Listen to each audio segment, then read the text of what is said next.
Good morning, everyone. Pete Pardo here from Sea of Tranquility. Welcome to another edition of Ranking the Albums. Today we're going to look at the short discography of a very cool band from the Atlanta, Georgia area here in the U.S. I'm talking about Southern rock act Hydra. This has been asked for by quite a few of you as we've tackled lots of the Southern rock bands from the 70s and the 80s, and didn't want you to think that we'd forget about Hydra. Very cool band. They've only got 3 albums. They were originally signed to Capricorn Records in 1974.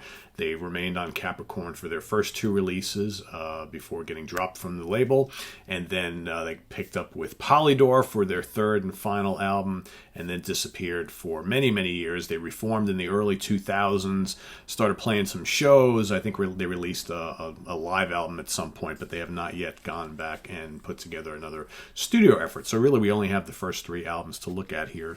But pretty cool albums. If you love 70s Southern rock, hey, these guys fit right in alongside everything else. So let's rank them as I like them here. We're going to start first with their 1975 release, their 2nd album, and last for Capricorn, Land of Money. Kind of a funny cover there. You got the, I guess, a policeman, some security guard blowing his nose in the dollar bill, right? Shows you what he thinks of our currency, right? Anyway, pretty solid album. Okay, here you got Wayne Bruce on lead vocals and rhythm guitar. You got Spencer Kirkpatrick lead and slide guitars, Orville Davis on bass guitar, and Steve Pace on drums. Orville Davis, you might have heard that name before. He actually went on to play with Stars and Rex for a spell. Solid record. I think the least successful of the 3 of them, but still a pretty fun album if you like, kind of like I said, 70s Southern rock. You got the title track, really good chorus, lots of memorable riffing going on here.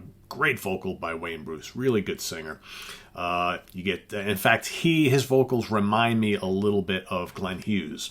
Glenn Hughes, of course, Deep Purple, Trapeze, Black Sabbath, Black Country Communion, and at times, especially on the more groove-laden tracks, these guys remind me of kind of like a southern rock variation of Trapeze.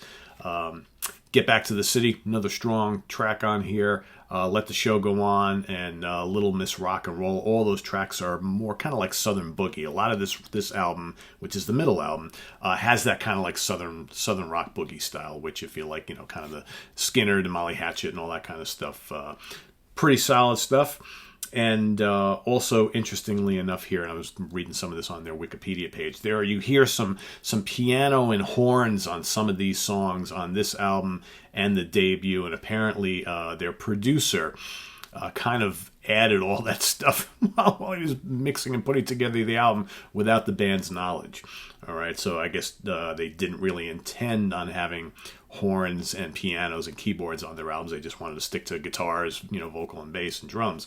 But apparently the producer had some other ideas. And if you listen to their 3rd album, once they signed with Polydor, you don't get any of that. It's just basically exactly what they set out to do. All right, so that's number 3. Coming in at number 2, I'm going to go with 1977's Rock the World. Again, their 3rd album. First album for Polydor would be their last studio album. This is a pretty heavy album. This is probably their most hardest rocking album. And again, like I mentioned, now they're just down to a trio. So Wayne Bruce is now moving over to bass and vocals. All right, you got Spencer Kirkpatrick doing all the guitars and Steve Pace on drums. This is power trio Southern rock. Okay, this is again no keyboards, no horns, none of that going on here. Title track. Good, catchy, memorable hard rocker. You got Wastin' Time, which has some real nasty riffing. If you like the kind of the nastier, like Skinner and Molly Hatchet, you'll dig this tune. Can You Believe is pretty heavy, and again, kind of predates them a little bit, but heavy like that, the cranking Blackfoot stuff, or even the heavier Molly Hatchet stuff. All right, you got Shame, which is a great tune. It's almost like it's a blazing fast tempo, like almost like heavy metal, speed metal type of track, right? Really, really heavy. Kind of stands out on this album, right? To the Willowed is kind of moody and atmospheric. Lots of guitar solos. It's the longest track on the album. Feel Like Running, fun, up-tempo, catchy Southern rock anthem. And then you got Diamond in the Rough, which closes things out. Another good, memorable hard rocker with lots of gritty guitars and a great Wayne Bruce vocal. So Good stuff. If you're asking, you can. I bought all three of these years ago directly from the band, because I know like you can still the Capricorn albums you can get on CD. This has never been officially released from Polydor. This is kind of like a CDR thing that the band made for me. But yeah, this, for whatever reason, Polydor has been holding on to the rights to this and has not officially released it on CD. But like I said, you should be able to still get it from the band if I'm not mistaken. Again, it's a long time ago I got them, so who knows what the deal is now. All right, my favorite album, and again, kind of between the third and the first album, very close. Those are, I definitely think the second album is the weakest of the three. The first and third are dynamite. Not much separates them, but I'm going to go with their debut from 1974. All right. This, of course, a Capricorn classic, as it says. Yes, indeed it is. There's the guys in the band. So 1974, this is their big debut, Capricorn Records. Of course, you got all these Southern rock bands on the label, right? So not surprising to see them here. Like I mentioned before, especially on this album, you hear this kind of like Southern rock version of Trapeze a little bit with Bruce's, very strong vocals that sound a lot like a young Glenn Hughes. A lot of groove, and, they got the 2-guitar tack on here, which is really cool. Glitter Queen. Right in line with kind of like that rampaging, swampy, early Lynyrd Skynyrd stuff.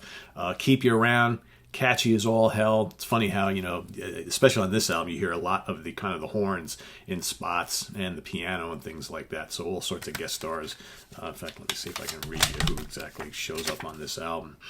Keyboards by Dan Turbeville, horns, Randall Bramlett, Earl Ford, Oscar Jackson, Todd Logan. So, it's not bad having them on here, to be honest with you, though, because it adds a kind of nice little element there. It's So Hard kind of sounds like the Outlaws, right? From, Outlaws debuted on the scene a little bit after, but the hooks in this song remind me a little bit of the Outlaws. And there's a little bit of that more rootsier, almost country rock thing going on this album. Just a tad, not much. But this band's pretty rocking overall. Let Me Down Easy and Warp rock really hard. In fact, those are arguably two of the heavier songs in the catalog, along with a couple from the third album. And if you love the heavy Skynyrd, the heavy Molly Hatchet, the heavy Blackfoot, definitely seek out Let Me Down Easy and Warp. And they're both pretty catchy too. Great choruses from this band. And then you got at the end, you got the song called Miriam, which is their long, moody, atmospheric, almost like prog rock closer. Really nice chord textures and things like that. It's got this big guitar finale. Kind of reminds me of Wishbone Ash a little bit here. And I know Wishbone Ash greatly influenced a lot of bands on the Southern rock scene. So, so there you have it. So that's my favorite here.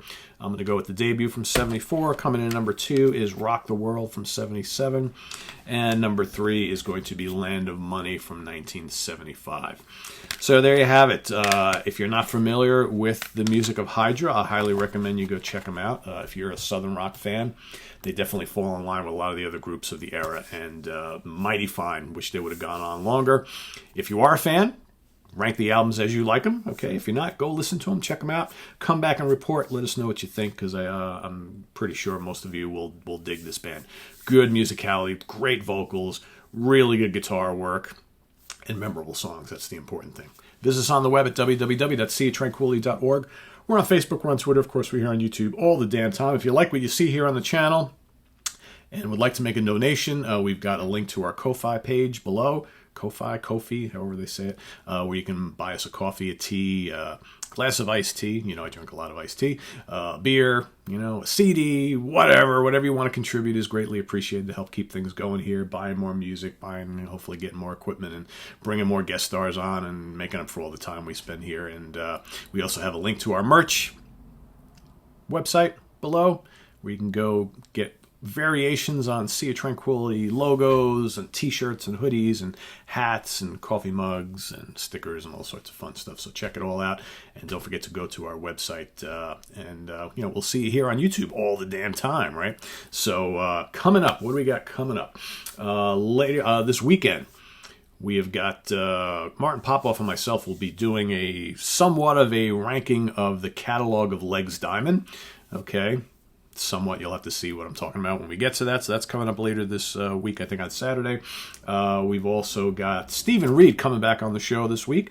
So he and I are going to be ranking the catalogs of Roxy Music and the sensational Alex Harvey Band. We've got more Monsters Den episodes coming up. Rich Catino and I are going to be tomorrow night.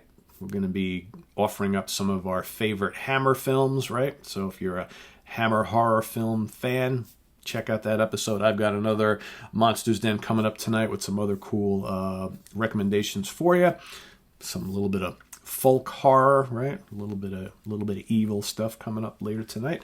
So stay tuned for that, and all sorts of other things happening. All sorts of other stuff happening, so you don't want to miss any of it. And we'll see you real soon, guys. Take care. Bye-bye.